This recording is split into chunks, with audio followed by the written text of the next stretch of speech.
किल्ल्यासमीप दुसरा पर्वत असू नये, असला तर तो सुरुंग लावून गडाच्या आहारी आणावा व तेही शक्य नसल्यास ती जागा बांधून मजबूत करावी. रामचंद्र पंत अमात्य आज्ञापत्रातील दुर्गशास्त्राच्या या नियमानुसार महाराष्ट्रात पूर्वीपासूनच अंकाई टंकाई, लोहगड, विसापूर, मांगी तुंगी यासारखे जोडगोळी आहेत. यात मुरारबाजीच्या पराक्रमाने पावन झालेली इतिहास प्रसिद्ध दुर्गजोडी म्हणजे पुरंदर वज्रगड. एकाच डोंगर सोंडेवर असलेले हे दोन्ही किल्ले केवळ एका खिंडीने एकमेकांपासून वेगळे झालेले आहेत. वज्रगड किल्ला पुरंदर किल्ल्यापेक्षा उंचीने व आकाराने लहान असून या दोन्हीमधील खिंड भैरवखिंड या नावाने ओळखली जाते.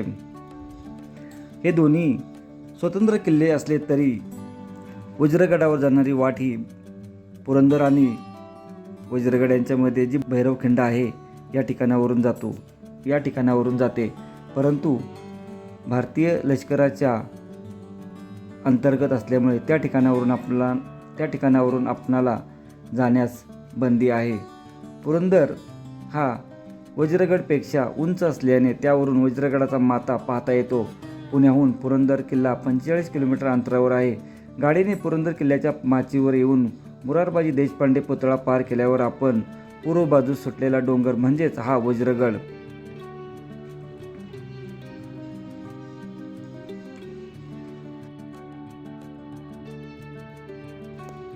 गडाचा दरवाजा हा उत्तराभिमुख आहे. दरवाजाच्या अलीकडे काही पायऱ्या बांधलेल्या आपणाला पाहायला भेटतात आणि पायऱ्या चढून गेल्यानंतर आपणाला सुंदर असा हा महादरवाजा पाहायला भेटतो व महादरवाजाच्या आतमध्ये पहारेकऱ्यांच्या देवड्या आपणाला पाहायला भेटतात. तसेच वरील बाजूस फुले सुद्धा काढलेली पाहायला भेटतात. प्रथम आपण वर आल्यानंतर डाव्या बाजूने गडफेरी सुरुवात करावी व शेवट आपण पुरंदरच्या बाजूकडील वास्तू पाहून घ्यावी. वर आल्यानंतर आपणाला डावीकडे गेल्यानंतर दुसरा दरवाजा लागतो. त्याच्या बाजूला वाड्यांचे खूप मोठ्या प्रमाणात अवशेष आपणाला पाहायला भेटतात व या दरवाजाने आपण खाली उतरल्यानंतर हनुमान मंदिर व महादेव मंदिर याच्याजवळची पाण्याची टाकी आहेत त्या ठिकाणी पोहोचतो. दोन्ही बाजूने भक्कम अशी तटबंदी आपणाला पाहायला भेटते. आजही खूप मोठ्या प्रमाणात तटबंदी गडाची आपणाला या ठिकाणी पाहण्यास भेटत आहे व ही मंदिरे आणि पाण्याची टाकी पाहून गेल्यानंतर महादेवाच्या मंदिराच्या पुढे 2 पाण्याच्या टाक्यांचा समूह आहे. त्याच्या पुढे गेल्यानंतर चोर दरवाजा आहे जो सध्या बंद करण्यात आला आहे.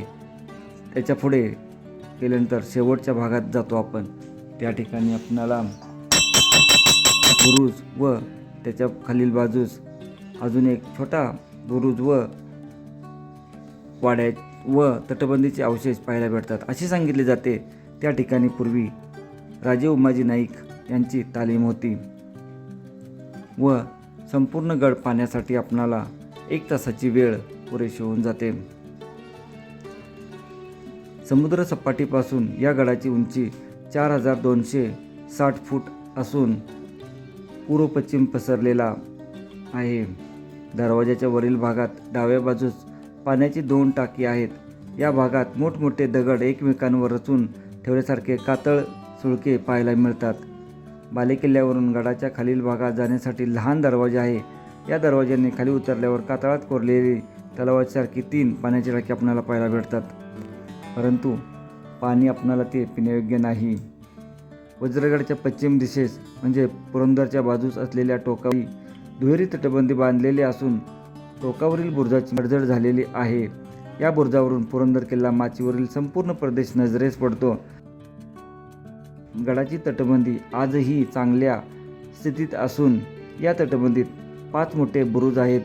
कागदपत्रावरून यातील एका बुरुजाचा नागिनचा बुरुज म्हणून उल्लेख येतो, पण तो कोणता ते नक्की सांगता येत नाही. वज्रगडाचा थेट संबंध पुराणाशी जोडलेला आहे. पुराणातील एका कथेनुसार गौतम ऋषींच्या शापातून मुक्त होण्यासाठी इंद्राने ज्या पर्वतावर तपसाधना केली तो इंद्रनील पर्वत म्हणजेच आजचा पुरंदर. पुरंदर म्हणजे इंद्र व इंद्राचे शस्त्र म्हणजे वज्र यासाठी पुरंदरासमोर बांधलेल्या या गडाचे नाव वज्रगड ठेवले गेले. वज्रगडावर असलेल्या रुद्रेश्वर शिवमंदिरामुळे याला रुद्रमाळ म्हणूनही ओळखले जाते. गडाच्या पायथ्याशी असलेले प्राचीन केदारेश्वर मंदिर पाहता याची निर्मिती यादव काळापूर्वी चालुक्य अथवा राष्ट्रकूट काळात झाली असावी. वज्रगड हा पुरंदरचा जोड किल्ला असल्याने याचा इतिहास पुरंदरशी निगडीत आहे. बहामनी काळात बिदरचे चंद्रसंपत देशपांडे यांनी पुरंदर किल्ला ताब्यात घेतला. त्याची नव्याने बांधणी केली. बहामनी सत्ता संपुष्टात आल्यावर इसवी सन 1489 साली किल्ला निजामशाहीत व त्यानंतर 1550 मध्ये आदिलशाहीत आला. आदिलशाहीने शिवरायांचा बंदोबस्त करण्यासाठी फतेखानास रवाना केले असता महाराजांनी लढाईसाठी पुरंदर किल्ल्याची जागा निवडली. पण गड मराठ्यांच्या ताब्यात नव्हता. यावेळी गडावर महादजी निळकंठराव हे आदिलशाही किल्लेदार होते. महाराजांनी त्यांच्या घरगुती भांडणाचा फायदा घेत गडावर प्रवेश केला व गड ताब्यात घेतला. फतेखानाशी झालेली लढाई पुरंदर किल्ल्याच्या साह्याने मराठ्यांनी जिंकली. शिवाजीराजांनी नेताजी पालकर यांस 1655 साली पुरंदरचा किल्लेदार नेमले. राजगडचे बांधकाम पूर्ण होईपर्यंत स्वराज्याचा कारभार सुरुवातीस या गडावरून सुरू झाला. 16 मे 1657 रोजी पुरंदर किल्ल्यावर छत्रपती संभाजी महाराजांचा जन्म झाला. इसवी सन 1665 मध्ये दिलेर खानाने पुरंदरला वेढा दिला, पण त्याचा काही उपयोग होत नव्हता.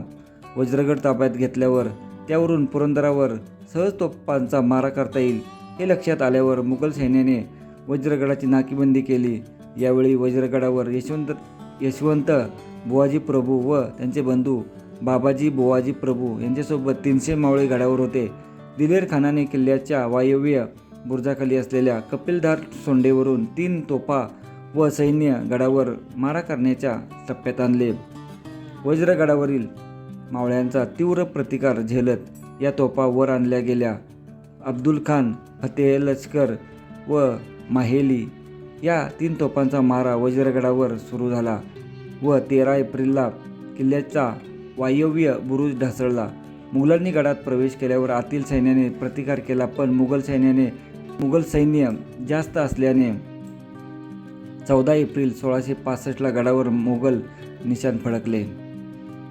मराठ्यांना बंदी बनवून मिर्झाराजे जयसिंहाकडे पाठवले गेले. मिर्झाराजांनी सगळ्यांना बिनशर्त सोडून दिले, जेणेकरून पुरंदरच्या सैनिकांनी स्वतःचा जीव वाचवण्यासाठी गड सोडून द्यावा. पण मराठे बदले नाहीत व त्यांचा हा डाव वाया गेला. आद्य क्रांतीवीर उमाजी नाईक यांचे काही काळ या गडावर वास्तव्य होते. पुरंदरच्या पराक्रमाला वज्रगडाच्या पराक्रमाची झालर आहे. असा हा ऐतिहासिक किल्ला आपण निश्चितच करावा. पायथ्यापासून गड माथ्यावरून जाऊन येण्यासाठी आपणाला 4 तासाची वेळ लागते. संपूर्ण किल्ला पाहण्यासाठी साधारण 1 तासाची वेळ पुरेशी होईल. असा हा ऐतिहासिक किल्ला आपण निश्चितच करावा हीच एक विनंती आहे. व यासोबतच आपण पुरंदर, मल्हारगड, ढवळगड, चंद्रसूर्य पर्वत हेही करावेत. बऱ्यापैकी आपण किल्ला आता घरी उतरून आलो आहे. कसा वाटला किल्ला? छान, मस्त.